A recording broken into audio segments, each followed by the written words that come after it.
Buddhist psychology says we're all the product of our conditioning. Our conditioning is all different, that we could spend forever trying to analyze the conditioning. What do we have in common? What is a healthy human being? And a healthy human being is one who does not denigrate, does not reject the ego. The ego is an important tool in the overall psychic functioning of a human being, but who removes their who's not coming from identification, that their identity is not invested in my thoughts, my particular social, cultural, religious, political orientation. Who I am and who you are and what is happening here this moment is a moment in consciousness. That you sit over there and I sit over here. But there's something, and what is meaningful that is happening here between us. Mm-hmm. And it is happening in a consciousness that is this moment. It is not yesterday, it is not tomorrow, it is not someplace else. It is right here. It is happening in presence.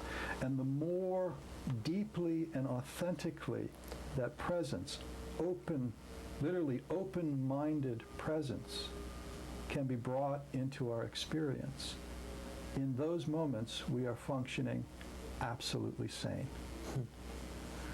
Then a thought will come across.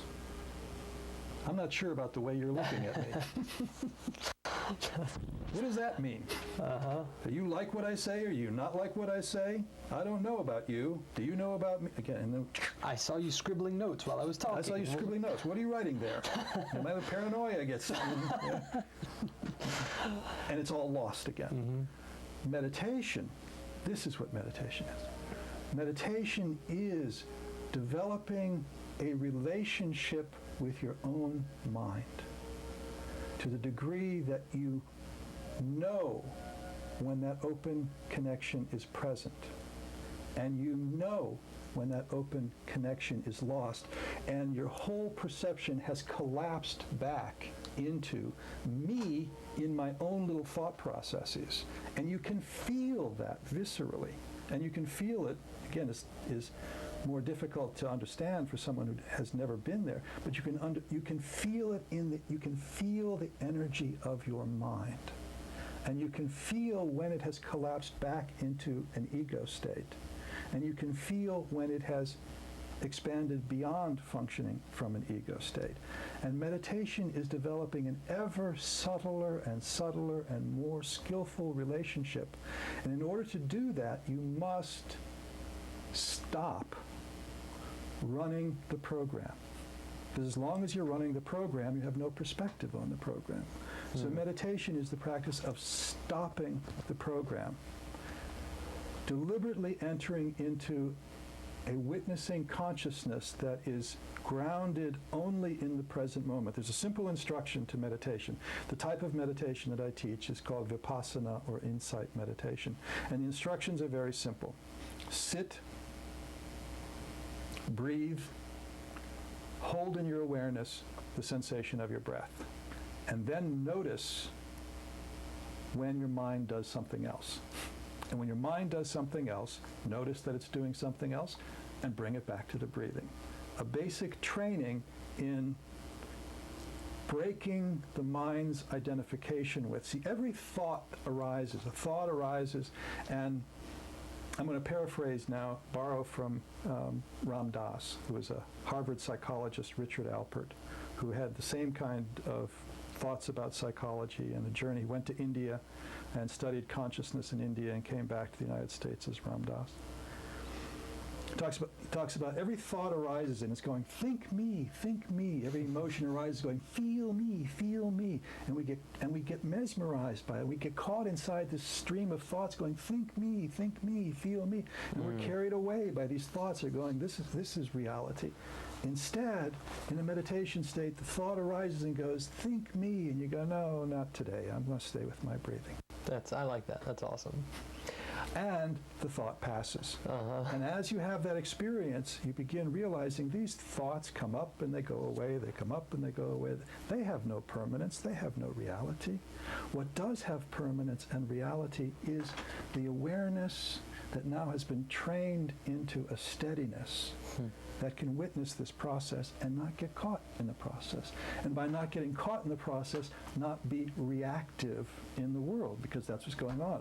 You know, a thought arises, what does this guy think of me? Now I'm going to react in some way to, and I'm caught inside that thought. But rather, the thought arises, what's this guy think of me? So, listen, let's just hang out and we'll know. If we just hang out, we'll figure out what he thinks of me. We don't have to go anywhere with this. We don't have to carry anywhere. All we need to do is be present. And so it's a developing and an exercising of the skill of presence in our life. And with that, it's like issues of neurosis resolve themselves. We don't have to deconstruct them. We just have to recognize them as they arise and not get caught in them. And if we don't get caught in them, they begin to lose the energy that perpetuates them. And this then becomes a really profound model for mental health itself. I hate to interrupt you. Unfortunately, we are verging very dangerously on running out of time. I still have lots of questions that I would like to get to. Yes. However, I also have follow-up questions to some of the things that you said earlier that I'd like to kind of tie up those loose ends. Excellent. Will you agree to come back on the show at some point in the future and we'll talk about some of these other questions? I would love to. And right now we'll tie up the loose end follow-up type things? Yes. Okay. Earlier you spoke about Buddhists knowing things long ago, Buddhist monks who knew things long ago about the interconnectedness of life and the entire planet basically, and the interconnectedness of consciousness, which science is only just now finding out. Not only the Buddhists, by the way. Right. And again, ancient cultures, Incas, Egyptians, right.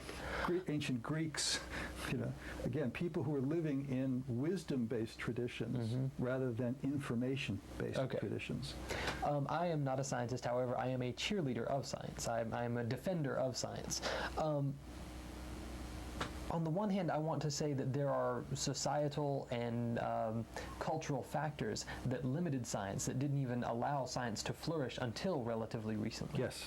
On the other hand, I want to say it seems to me that the things that those ancient cultures, to use your term, knew were not necessarily knowledge in the philosophical sense of justified true belief, but were rather beliefs, which science has relatively recently validated and made into true justified belief or knowledge. This comes into the Gnostic issue, which is, bringing that up, is the knowing.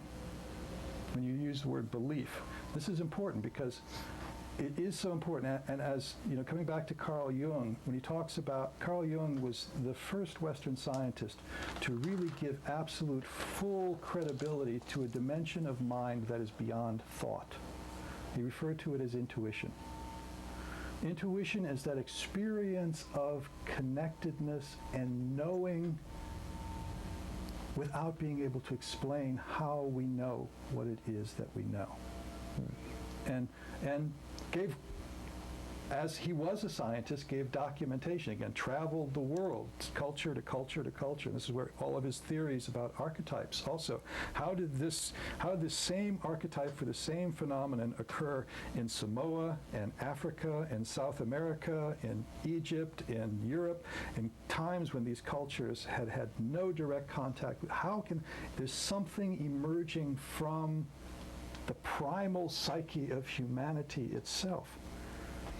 And so these cultures, while that were, again, not information-based, but wisdom-based, in a sense, intuition-based, did not need to be able to prove things in the external world, but rather by examining the universe as they experienced it within their own consciousness. Which again, that if you, as you can now give credibility to by where Western science has gone to, that if all of the universe is a single pattern of energy, and it is all interconnected energy, that mind is just another phenomenon of energy within that pattern of interconnected energy. And so that the universe of the mind is a microcosm of the macrocosm of the galaxies. And literally, when you do become subtle and skillful at meditation, you begin experiencing within the mind principles of physics that you can then make, if they're operating, so they were operating in this dimension, again, not only within India or within China, but simultaneously everywhere that humanity was emerging, these systems of, at that point they're called myth and fable, explanations of the cosmos, explanations of the way the universe is, or explanations of the origin of the universe, that are remarkably similar, that have no so-called science, quote, scientific basis behind them. But now science, which I too am a cheerleader for, the issue is that it has now science rather than, this is really key, we have been engaging science in an antagonistic relationship with nature for the purposes of the conquering of nature. And it has gotten us into one god-awful mess. But the same principles of science, of technology, can, and this is where I start talking about human evolution, that the next step of human evolution is a synthesis of the two previous phases of human evolution, the first in which humanity experienced itself within nature, and the second in which humanity experienced itself outside of nature but identified with technology, that these two need to be in synthesis. That human technology, human capacity for abstraction brought into the service of the realization of humanity as nature and within nature is the way humanity has a future. And without that realization, humanity has a very grim future. Hold that thought. We'll get to it on the next time you come on the show. Thank you. Bill Walz, thank you so much.